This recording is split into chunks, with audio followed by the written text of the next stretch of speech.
How's it hanging, YouTube? Peter here, your ginger Geordie geek.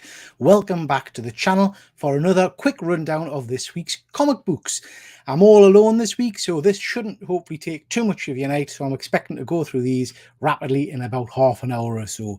So before we do that, as ever, I'm just going to quickly touch on some of the stuff that's been happening on the channel or is planned to be coming up on the channel over the next few days for your consideration. So let's see what we've got first of all. As I've said, this is this week's comics. Quick rundown of what what I've been reading this week. Some interesting books there, some good recommendations, I think, for you. Quickly mention that we did our Turtle Spotlight last Monday. That was great fun. Really do recommend you go and check that out. We covered all of the backstory of the Turtles, the history. Luke from Hydra Collectibles and JP Venom Pete was superb with their knowledge of the Turtles. So please do go check that out. We looked at the media. We did a bit of a review of the latest movie, talked about some of the merchandise and recommended some reads. So talked a little bit about some decent books that are out there featuring the Turtles for you to go and have a little look-see at if that's what you fancy. What else? So this Saturday, we did Saturday Night Live, all the usual shenanigans. We talked about the geeky news of the week, looked a little bit about what we've been picking up and what we've been buying and all that kind of stuff. So please do consider checking that out. Last week, I had the pleasure of interviewing Rich from Reviews with Rich. Tremendous guy who talks an awful lot about movies. He's got a massive in-depth knowledge of movies. So please do consider going and having a look at his channel and checking out that review show. It was great fun. Quite excited about this one. Tomorrow night we've got Nerdy Girl Comics coming on. This is my. If you don't know who Nerdy Girl is, she's a big time collector and seller of comic books. You'll see on the images there, she's got some incredible books, some phenomenal inventory and stuff in her personal collection. So really looking forward to seeing what she brings to show on the show tomorrow night at 8 o'clock. This is my latest video, a bit of a moan and a rant about monetization. So for those of you that don't know, I hit the threshold quite a while ago now to be monetized and become a member of the YouTube partnership program, and it all went tits up. So basically this video details my trials and tribulations, what happened to us, and all that kind of stuff. So please do consider checking that one out as well. As ever, massive shout out to the UK comic book community who do live shows. We've got This Week in Metropolis. They're on a break at the moment, but they will be back shortly. We've got the Nerd Herd who are going to be reviewing Flashpoint this week, so please do check that out. Really interested to see what people think of that. I went back and reread that recently to try and get myself up to speed for the movie, which is shit. But it didn't. I don't think it aged well, I have to say. But I know a couple of the guys on the Nerd Herd are steadfast DC zealots, so it'll be interesting to see what they mark that, particularly in comparison to last week's book they reviewed, which was Do a Powerbomb, which got not the high score I was expecting. So really interested to see how they mark Flashpoint. Thursday nights, as ever, we've got the Killer Comic Show. Those guys are always doing some superb content, so check them out. This Thursday just gone, they did a superb overview of the Mighty Thor, one of my favorite characters. Really enjoyed that. It was very, very well done and well presented, so check that out as well. And on Saturday night, as ever, we've got the Grey Man for his Cover Slingers show. Always fun and shenanigans on that, so please do check him out as well. Last week we also did, please do go back, I'm going to slide for it, but please do go back and check out JP Venom's channel. We did a review of Fathom, which is basically boobies in water, or water boobies, however you want to phrase it. Interesting book by Michael Turner, worth checking the review show out, and then perhaps go and reading the book yourself and seeing what you think. Okay, let's have a very quick look in the comment section, see who we've got. We've got 15 people watching. Thank you very much, everybody. We have got good old StreamYard. Thank you for joining. Oh, we've got JP. Just been talking about you. Thank you for joining, my friend. Hope you are well. Next on JP's channel, not sure if it's going to be this week or probably the week after, we're going to be reviewing Justice League versus the Avengers. So that's a stunning book because I picked it. So I'm really looking forward to that one. We've got my pal Deadman. Thank you for joining. Always appreciate you jumping on, my friend. Oh, we've got Phil from Phil's Nerdiverse. Can't stay, just dropping a like and a hello. All this huge content. Yeah, absolutely, bud. Absolutely. Dead man, waiting for my copy in the monthly delivery. Love AWA books. What book we're talking about, Dead man? Just read The Madness. Yeah, I'm going to be talking about that, so you might want to put your fingers in your ears at one point later on, bud, because I am going to be doing some spoilers. The Madness is phenomenal. Thank you very much, Phil. Please do hit that like button. And we've got Chap. Always a pleasure, my friend. Thank you for joining, my buddy. Okay, let's talk some comic books, because I don't want to keep you as long tonight. But first of all, I just wanted to mention I thought this was really pleasant. This was in a lot of the Marvel books this month. We've got Canadian Survivalist. Thank you very much for joining. So this was a bit of a kind of a tip of the hat to John Romita Senior, which was featured in a number of the Marvel books this week. It was really nice. It's a good read. Recommend if it's in one of your comics, have a bit of a read through. Don't just skip it. Covers some really nice facts about them. So yeah, I thought that was a nice touch in some of the books this week. We're going to change from tradition a little bit this week. We're not going to start off with the DC Night Terrors books. I'm going to leave them to the end and build the excitement for them. Dear God, the shit. But we'll start with this instead. So this is the Spider-Man annual, and this is the first part of the I think it's called Contest of Chaos. Those of you that have been reading comic books for a long time will probably remember Contest of Champions and things like that, which it's basically, they've redone this kind of phrase in a couple of times, and it's basically pitting hero against hero. So this is the new take on it. This is all linked with the Scarlet Witch's ongoing series, where she's absorbed the Darkhold. I read one issue of that and gave up. This is kind of spilled into it with Agatha Harkness now.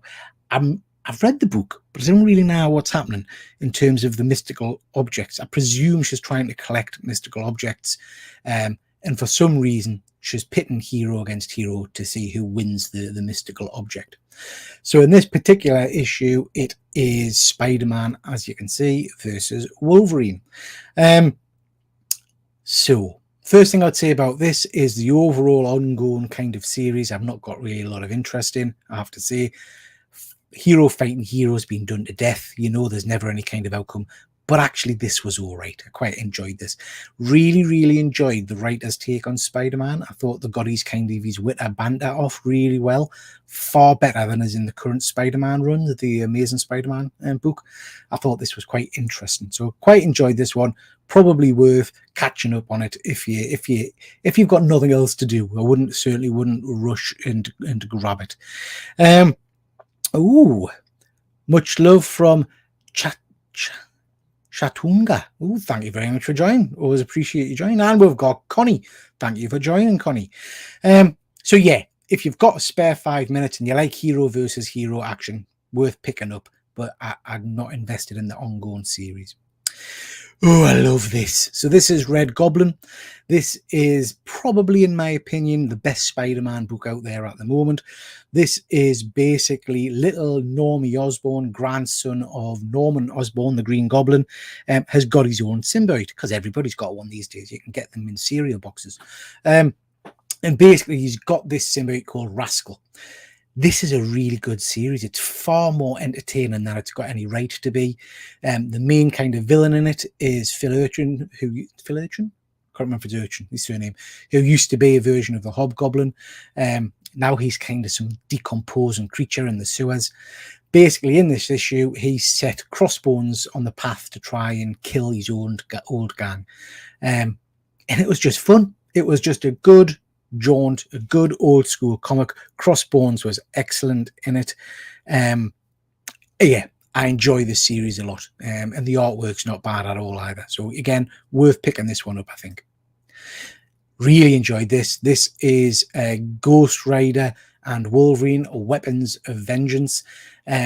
Premise of this is basically some little kid gets taken to the Xavier Institute back in the day because they think he's a mutant. Charles has a look at him and basically thinks there's some kind of creature, demon attached to him. So he kicks him out. You know what I mean?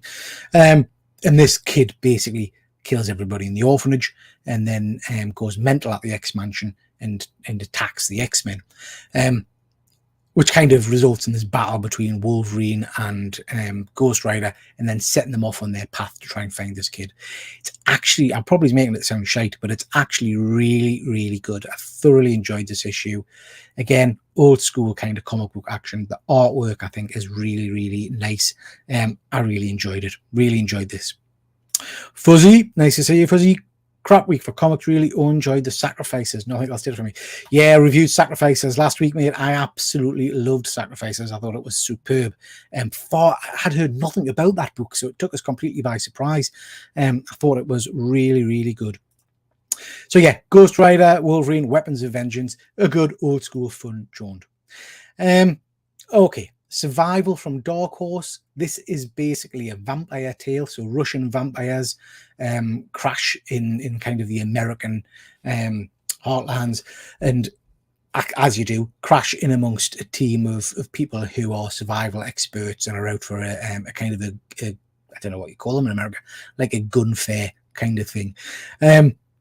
It's been canny. It has been canny. I can't say it's a one I'll pick up if there's a second volume. I think this is just a mini series, but it's been all right. The artwork's quite nice, and it's a good idea behind it, I think. So yeah, I quite like that one. Connie is saying, I like stories where it's the X-Men, but not directly an X-book. Can't keep up with the X-Men. Yeah, completely agree, Connie. Absolutely agree. And that Wolverine book's just a nice kind of standalone thing. Congrats on the 5,000 subs, JP. Yes, absolutely, my friend. That's stunning. Absolutely stunning work. Well done. Really, really impressed. Avengers. I want to like this, but I don't. It's just, it just feels totally flat. It feels like there's no kind of excitement in it for me.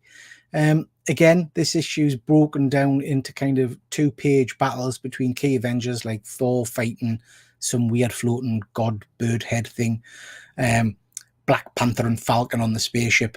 I can't even remember. Oh, Iron Man fighting this person that controls cities. Nah, cack, wouldn't bother. You've been cancelled. I am thoroughly enjoying this series. This is a series basically set in a future where you're voted, and if you're voted as being unpopular or haven't done something that warrants being cancelled, you get put to the vote, and basically bounty hunters hunt you down on live TV and kill you. It's been really, really interesting so far. In this issue, we'll find out why the tables have turned on our main character. So one of the bounty hunters in the first issue was suddenly put on the cancelled list. And we'll find out a little bit more about that. And it is really, really good fun. I've been enjoying that a lot. Thanks for stopping by, Fuzzy. Appreciate that, bud. And hi, Highland G. Always nice to see you, Highland G. So yeah, artwork's interesting. It's not going to be for everyone, but actually I quite liked it. I think that's the one I would recommend. I would recommend that one. It's not bad at all. Yeah. Amazing Spider-Man 925. First of all, picks up, it's going to be the wedding of Tombstone, Tombstone's daughter. I didn't even realize that was Tombstone. I don't know if they've changed the design of Tombstone since the last time I read a comic with him, but he just looks weird. I don't know if that's just the artistic choice or what. But basically, this issue, you get a kind of a, what do you call it? The party before the wedding for the ladies and the gentlemen, bachelor party and all that kind of stuff. I don't know why. I don't know why I'm reading a bachelor party, cack. And then at the end of the comic, you get a couple of kind of hints of what are going to be coming in Spider-Man titles in the future. You get kind of the end point, I guess, for the Miss Marvel storyline, where she's gone back to see Peter now, and tell him that she's not dead, she got better, you know. And he decides to take his mask off and tell her who he is, which I thought was interesting. So she now knows that Peter Parker is Spider-Man. We'll then get a kind of a couple of pages leading into the new Spider-Woman series, I presume, because there's going to be a movie coming out. Love that original Jessica Drew costume. This sounds interesting because if you've read much Spider-Woman, you'll know that she was pregnant a few years back, and in this series, a baby's been kidnapped. So it sounds like she's on the hunt for a missing child. So quite like that. And then we get this god-awful image of Mary Jane with her new superpowers, which are luck-based or something, and it just looks awful. Connie, they did all the fanfare about Miss Marvel dying, and she's not even dead. She got better, Connie. She was dead for about 3.5 minutes, and then she was resurrected as a mutant. Bullshit. Absolute bullshit, Connie. Now, I know there's people in the comments who haven't read this yet. This is The Madness by J. Michael Straczynski by AWA, who are a stunning publisher. They're putting out some absolutely superb books at the moment. This was brilliant. I absolutely love this. The basic, yeah, Connie, yeah, they do it all the time. She got over it, you know what I mean? So basically, the premise of this is that the main character is a thief with her family, and she decides to do one last big heist to set her family up for life. And it goes well, but then the people that she's stolen the money from kind of kick off, and it all goes downhill from there. She's got superpowers, basically. And by the end of it, the whole point of this, I guess, the madness, is that she goes a bit crackers. Really excited to see where this goes. So they introduce in this a superhero team that she's obviously going to be kind of pitted against, who look very much Justice League kind of esque. I think this is going to be a cracking series. It's only 6 issues, so you know it's going to have hopefully a start, finish, and an end. First issue really sold it for me.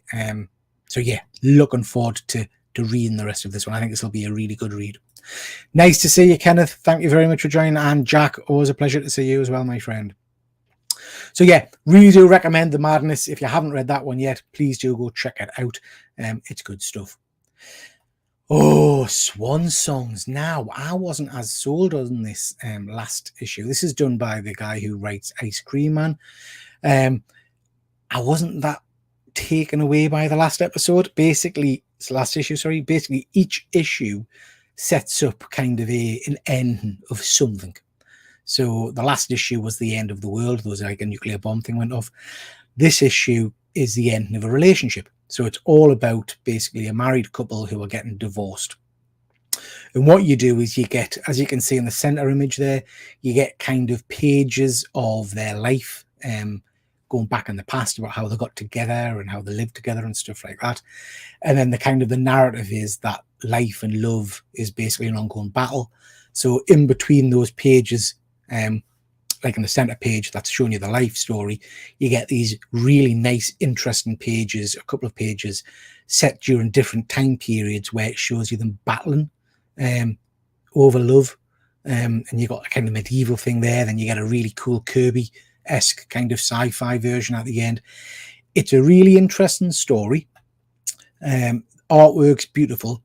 And if you're a soppy git like me, it's absolutely heartbreaking. Because I felt for these people, and I felt for the loss of the relationship, and yeah, I really enjoyed it. Really enjoyed it.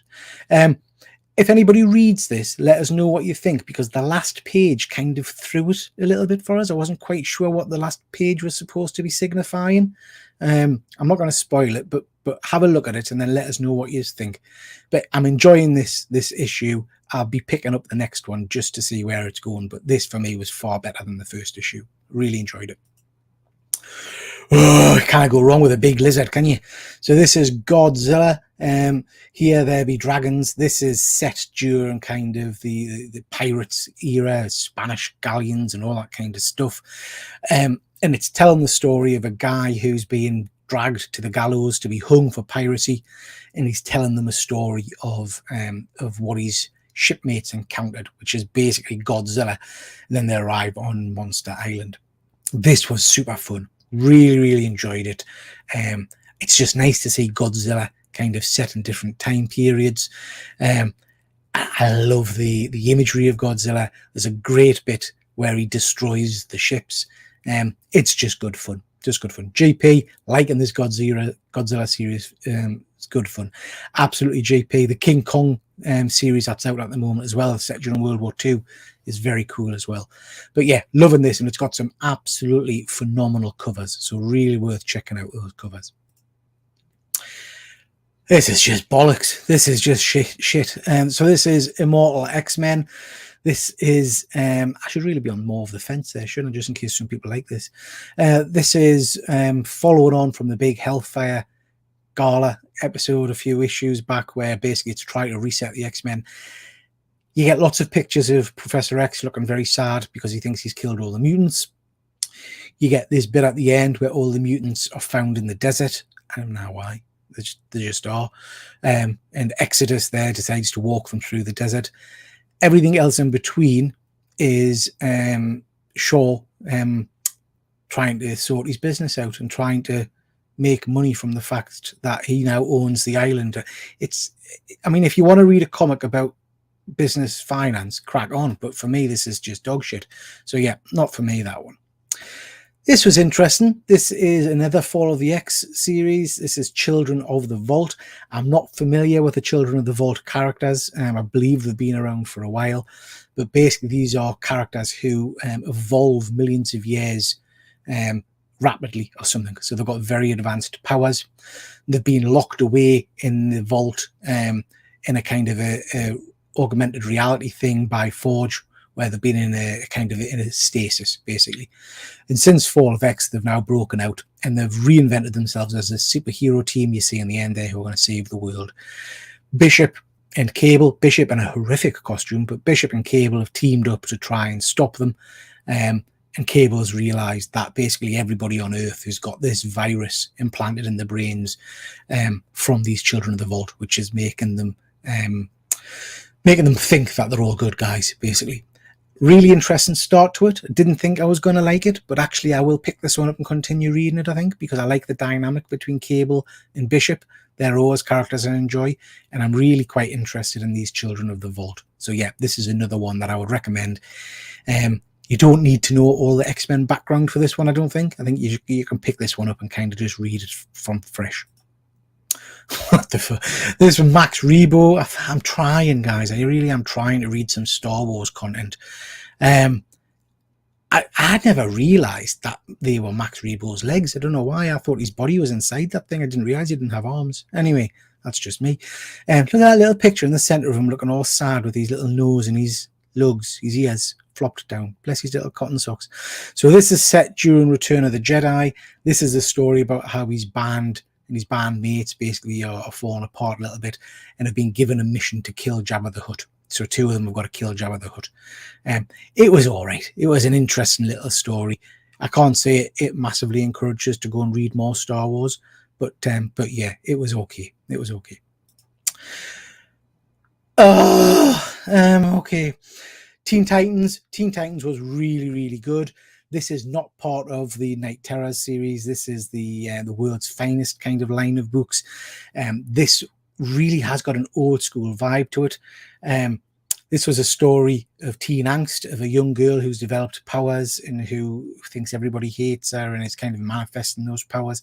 I really enjoyed it. It felt very much like I was reading an old episode of Buffy the Vampire Slayer, how that used to play out with the kind of character interactions and the teen dynamics in it all. And yeah, I enjoyed that one. I would recommend that. If you like pretty simplistic old school comic books that aren't too complicated, recommend reading that one.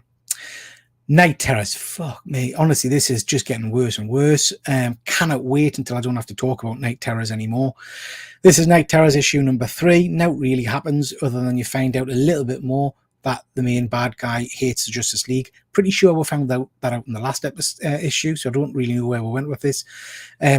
Batman gets a fancy red costume to symbolize that he's possessed by Deadman.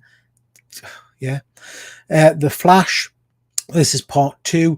This was incredibly predictable. Basically, if you remember last issue, somebody killed Wally West and Barry feels guilty that he's not fast enough to save him, so keeps going back to try and capture him. And basically, they both were killed because of some enemy creature in the Speed Force, which is corrupting it and stopping them from saying it.